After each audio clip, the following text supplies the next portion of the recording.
ቼልሲ የመጀመሪያው የአውሮፓ ክለብ መሆኑን አረጋግጧል። አራት የአውሮፓ ዋንጫዎችን የተለያዩ ውድድሮች ላይ ማሳካት መቻሉን ተከትሎ የአውሮፓ ቻምፒየንስ ሊግ፣ የኤሮፓ ሊግ፣ የአውሮፓ ሱፐር ካፕ እና የኮንፈረንስ ሊግን ማሸነፉን ያረጋገጠ ቡድን ሆኗል። ብቸኛው ክለብ ያደርገዋል በአውሮፓ መድረክ እኚህን አራቱን ዋንጫዎች ማሳካት የቻለ ብቸኛው ክለብ ሆኗል። በእርግጥ የአውሮፓ ኮንፈረንስ ሊግ ከተጀመረ የአራተኛ ዓመቱ ነው። በአራተኛ ዓመት በማሳካቱን በአራተኛው ዓመት ያሳካው ቡድን ሆኗል። ቼልሲ ትላንትና በተካሄደው የዩሮፓ ኮንፈረንስ ሊግ ሻምፒዮን መሆን ተከትሎ ብቸኛው ክለብ ሆኗል እና በትላልቅ ዝውውር መረጃዎች ይኖራሉ። ባርሴሎና የማርከስ ራሽፎርድን ጉዳይ ከማንቸስተር ዩናይትድ ትልቅ መልእክት ተላልፎላቸዋል። እንዲሁም ሌሎች መረጃዎችን ወደ እናንተ ለማድረስ እኔ ስቱዲዮ ተገኝቻለሁ። ዮናስ አባይ ነኝ። አብራችሁ እንድትቆዩ እኚህን መረጃዎች ወደ እናንተ አደርሳለሁ። የአርጂና ቴመን ቻናላችንን ሰብስክራይብ እንድታደረጉ አክብሮት ጠይቃለሁ። ሀሳብ አስተያየታችሁን በኮሜንት ሴክሽን ላይ እንድታኖሩልንና እስቲ በቀጣይ ምን ይፈጠራል የሚሉትን ነገሮች ወደ እናንተ ማደርስ ይሆናል። ይህን ቻናል ሰብስክራይብ እንድታደረጉ የደወል ምልክቷን ተጭናችሁ በቶሎ ቶሎ ትኩስ መረጃዎች እንዲደርሷችሁ እጠይቃለሁ። ቀጥታ ወደ መረጃዎች እሄዳለሁ። ቼልሲ ትላንትና በተካሄደው በሪያል ቤቲስን አስተናግዶ የአውሮፓ ዋንጫ አግኝቷል። አዲስ ኮንፈረንስ ሊግ ከአራት ዓመት በፊት የተጀመረውን ኮንፈረንስ ሊግ ማሳካቱን አረጋግጧል። ሪያል ቤቲሶች በጨዋታው አሪፍ አጀማመር አድርገው ነበር። በዛ ጨዋታ ገና በተጀመረ በ9ኛ ደቂቃ ነበር ጎል ቀዳሚ መሆን የቻሉት። አስቆጠሩ። ጎሉን ድንቅ እንቅስቃሴ ሲያደርግ የነበረው ኢስኮ አሲስት ማድረግ ችሎ ነበር።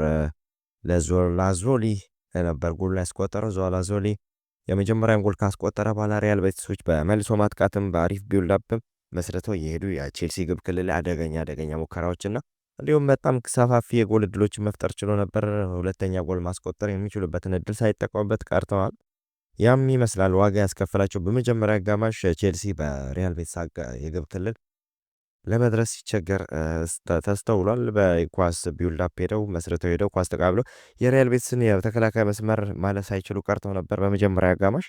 በሁለተኛ አጋማሽ እንደተጀመረም ወዲያውኑ ወደ 65ኛ ደቂቃ አካባቢ አቻ አረገ። ኤንዞ ፈርናንዴዝ ከኮል ፓልመር የተሻገረትን ድንቅ ግብ አቻ አስቆጠረ። ድንቅ ክሮስ አረገ። ኮል ፓልመር በጨዋታው በጣም አሪፍ እንቅስቃሴ ማድረግ ችሎ ነበር። በሁለተኛ አጋማሽ የሚገርም አሲስት ለኤንዞ ፈርናንዴዝ አድርጎ በግንባሩ ገጭቶ አቻ አረገ። ቼልሲዎችን ብዙም ሳይቆይ በድጋሚ ኮል ፓልመር በሚገርም የኢንዲቪዥዋል ብቃት አሳይቶን ለኒኮላስ ጃክሰን ሁለተኛ ጎል አሲስት ማድረግ ቻለ። ቼልሲዎች በዛ ጨዋታ ጫና መፍጠር ቻሉ። ከሁለተኛ ጎል መቆጠር በኋላ የሪያል ቤቲሶች መቀዛቀዝ ታየባቸው። ብዙ ተጫዋቾችን ለመቀየር ቻሉ። በሁለተኛ አጋማሽም በእርግጥ የቀየሯቸው ተጫዋቾች ለቼልሲ ልዩነት ፈጥረዋል። ሪስ ጄምስ እና ጄደን ሳንቾ ነው ተቀይረው ገብተው ብዙ ለውጦችን መፍጠር የቻሉ። ጄደን ሳንቾም ከ70ኛው ደቂቃ አካባቢ ጎል ለቼልሲ ሶስተኛ ጎል ማስቆጠር ቻለ። ድንቅ እንቅስቃሴ ማድረግ ችሏል ጄደን ሳንቾ በዛ ጨዋታ ተቀይሮ ገብቶ ግሩም አጨራረስ ድንቅ የሆነች ጎል አዙሮ ቀረቀረ። ሶስተኛ ጎል የሪያል ቤቲስን ተስፋ አስቆራጭ የምንለውን ጎል አይነት ነው ያስቆጠረው። ከዛ ብዙም ሳይል ጨዋታው ሊጠናቀቅ ሲል በጨዋታው በጣም ብዙ እንቅስቃሴ ሲያደርግ የነበረው ኢኳዶራዊው ሞስካሴዶ ወዘወዘ አራተኛ ጎል ጨዋታውን 4-1 እንዲያሸንፈው አድርጓል። በዛ ጨዋታ ለቼልሲ በዛ ጨዋታ ብዙ እንቅስቃሴ ጥሩ እንቅስቃሴ ሲያደርጉ የነበረው ጨዋታ ሞስካሴዶ በዛ ከጎሉ መቆጠር በፊት ብዙ ኳሶችን የቀማ ተጫዋች ነበር። ብዙ ኳሶችን ያቋረጠ ብዙ ያጨናገፈ ተጫዋች ነበር። በሜዳ ላይ ካሉ ተጫዋቾች በሙሉ ማለት ይችላለን በታክል የወረደ ተጫዋች ነው እና ካሴዶ በጣም አሪፍ ሁሉም ቦታ የሚገኝ አይነት ተጫዋች ነው። በዚህም ተከትሎ በጣም አሪፍ እንቅስቃሴ ማድረጉ ተከትሎ በአውሮፓ ታሪክ በፍጻሜ ጨዋታ ላይ ጎል ያስቆጠረ የመጀመሪያው እና ብቸኛው ኢኳዶራዊ ተጫዋች ነው። በሁሉም አውሮፓ በቻምፒየንስ ሊግ፣ በኤሮፓ ሊግ እንዲሁም በኮንፈረንስ በሱፐር ካፕ የኢኳዶራዊ ተጫዋች ጎል ያስቆጠረ ተጫዋች የለም። በፋይናልና ብቸኛው ያደርገዋል። ለቼልሲም በጣም ጥሩ ጉልበት ያደረገ ነው። ብዙ ጨዋታዎችን የተጫወተ ነው ያለ እረፍት።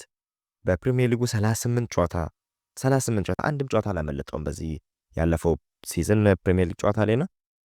ማይደክም አይነት ተጫዋች ነው። በጣም ለክለቡ ሟች የሆነ ሁሉም ቦታ የሚገኝ ጠንካራ ተጫዋች መሆኑን አስመስክሯል። ትላንትም ጎል አስቆጥሮ የክለቡ ተጋዳይ መሆኑን አስመስክሯል። ጄደን ሳንቾ ትላንት ጎል ካስቆጠረ በኋላ ልብሱን አውልቆ ደስታውን ገልጿል። በኢንስታግራም ገልጾ ዋንጫ መብላቱን የሚያሳይና ማንቸስተር ዩናይትድን መቀላቀል የማይቀርለት ይመስላል። ግን ማንቸስተር ዩናይትድ እሱን እንደማይፈልገው ይታወቃል። ቼልሲዎችም 25 ሚሊዮን ፓውንድ መክፈል ብቻ ነው የሚጠበቅባቸው እሱን ለማቆየት። ይህንን ተከትሎ ለቼልሲ ባለስልጣናት አስፈርሙኝ ብሎ ግልጽ የሆነ ጥያቄ አቅርቧል። ቼልሲ እሱን የማያስፈርም ከሆነ ለማንቸስተር ዩናይትድ 5 ሚሊዮን ፓውንድ የሚከፍል ይሆናል። ምክንያቱም የውሰት ውሉን ግዴታ የውሰት ውል የማስፈረም ጥያቄውን የሚያፈርስ ከሆነ 5 ሚሊዮን የሚቀጣ ይሆናል። ቼልሲ በዚህ ውል ምናልባት 25 ሚሊዮን ፓውንድ የሚከፍል ከሆነ ግን ተጫዋቹን የግሉ ማድረግ ይችላል። ሌላ አማራጭ መፈለግ የሚችሉበት ይሆናል። ቼልሲ በአውሮፓ መድረክ አራቱን ዋንጫዎች ማንሳቱን ተከትሎ የመጀመሪያው ክለብ ያደርገዋል። አራተኛ ዋንጫውን በአውሮፓ መድረክ አሳክቷል። 2 ቻምፒየንስ ሊግ አሳክቷል።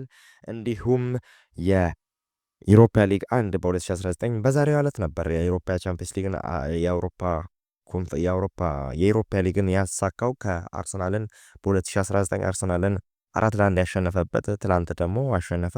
የዛሬ በ2019 አሁን ከ6 ዓመት ማለት እንችላለን ከ6 ዓመት በፊት አርሰናል በኢሮፓ ሊግ አሸንፏል እና ያ በዛሬ ዕለት የሚታወስ ቀን ነው እና ከ6 ዓመት በፊት በዛሬው ዕለት አርሰናልን 4-1 በኢሮፓ ሊግ ፍጻሜ ያሸነፉ የሚታወስ ነው እና ትላንትም የአውሮፓ ዋንጫን አሳክቷል። ለኪም በአውሮፓ ዋንጫዎች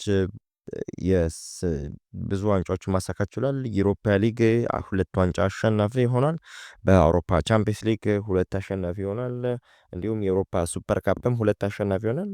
ያው ኮንፈረንስም ሊግ አሸንፎ አሁን በአጠቃላይ የ7 የአውሮፓ ዋንጫዎችን በማሳካት ድንቅ ጊዜን እያሳለፉ ይገኛል። ቼልሲ 34ኛ ዋንጫቸውን ነው ማሳካት የቻሉት። ለቼልሲ በጣም ትልቅ ዓመት ነው። የአውሮፓ ቻምፒየንስ ሊግ ተሳትፏቸውን ባለፈው ሳምንት አሳክተዋል። አሁን የአውሮፓ ዋንጫ አሳክተዋል። አሁን ያላቸው መጠን ተጫዋች የሚስብና ቀጣይ የዝውውር መረጃዎችን ብዙ ለውጦችን በማድረግ ብዙ ተጫዋቾችን በመጨመር ለቀጣይ ሲዝን የሚዘጋጁበትን ስንቅ የሰነቁበትን ውጤት አስመዝግበዋል ትላንትና። በሌላ መረጃ ማርከስ ራሽፎርድን የተመለከተ ይሆናል። ማንቸስተር ዩናይትዶች ለባርሴሎና ማርከስ ራሽፎርድን ማስፈረም የምትፈልጉ ከሆነ 40 ሚሊዮን ፓውንድ መክፈል እንዳለባቸው አሳውቋል። ማንቸስተር ዩናይትዶች ማርከስ ራሽፎርድን ወደ ክለቡ ማምጣት አይፈልጉም። የውሰት ውልን በአስቶን ቪላ አቆይቶታል ተጫዋቹን። አሁን ማንቸስተር ዩናይትድን ለመልቀቅ ከጫፍ የደረሰ ተጫዋች ነው። ባርሴሎናን መቀላቀል ራሽፎርድ በጣም ህልሙ ነው። ረም ከፈለጋችሁ 50 ሚሊዮን ክፈሉ ተብሏል በማንቸስተር ዩናይትድ። ማንቸስተር ዩናይትድ ተጫዋቹን ለመልቀቅ በሚገባ ተዘጋጅቷል። ተጫዋቹን ለመልቀቅ ከሮቢን አሞሪም ጋር ሳይስማማ በመቅረቱ ተከትሎ ክለቡን የሚለቅ ተጫዋች መሆኑ ተረጋግጧል። በውሰት በአስቶን ቪላ የቆየ ተጫዋች እንደመሆኑም አሪፍ እንቅስቃሴ ሲያደርግ ቆይቷል። ሃንሲ ፍሊክም የተጫዋቹ አድናቂ ነው። ባሳለፍነው ቀናቶች ከባርሴሎና ጋር የማርከስ ራሽፎርድ ወኪሎች ተነጋግረዋል። ለተጫዋቹ ወደዛ መምጣት እንደሚፈልግ በግልጽ ነግሯል። ማንቸስተር ዩናይትድና የባርሴሎና ሁኔታ ብቻ ነው የሚቀረው።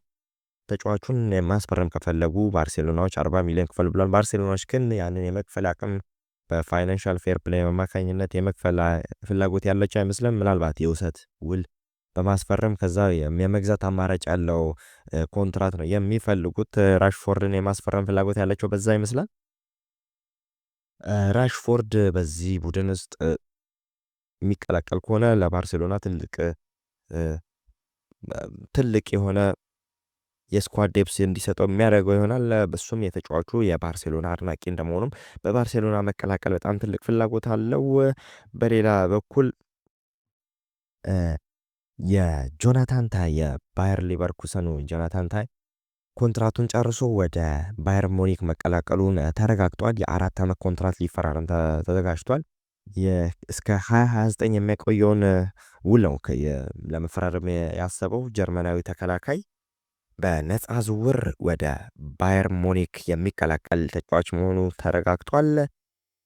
እኚህን መረጃዎች ወደ እናንተ ሳደርስ የቆየሁት ዮናስ አባይ ነኝ። የአርጂናቴመንት ቻናላችንን እንድትቀላቀሉ ኮሜንት ሴክሽን ላይ ሀሳብ ስቲጆቹን እየገለጻችሁ እንድትቆዩ እንዲሁም ላይክ እያደረጋችሁ የደወል ምልክቷን ሳትሰስቱ እየነካችሁ ሳብስክራይብም እያደረጋችሁ የእኛ ቤተሰብ እንድትሆኑ ይገልጻለሁ። እኚህን መረጃዎች ወደ እናንተ ሳደርስ ቆይቻለሁ። በቀጣይ እስክንገናኝ ቸርን ሰንብት።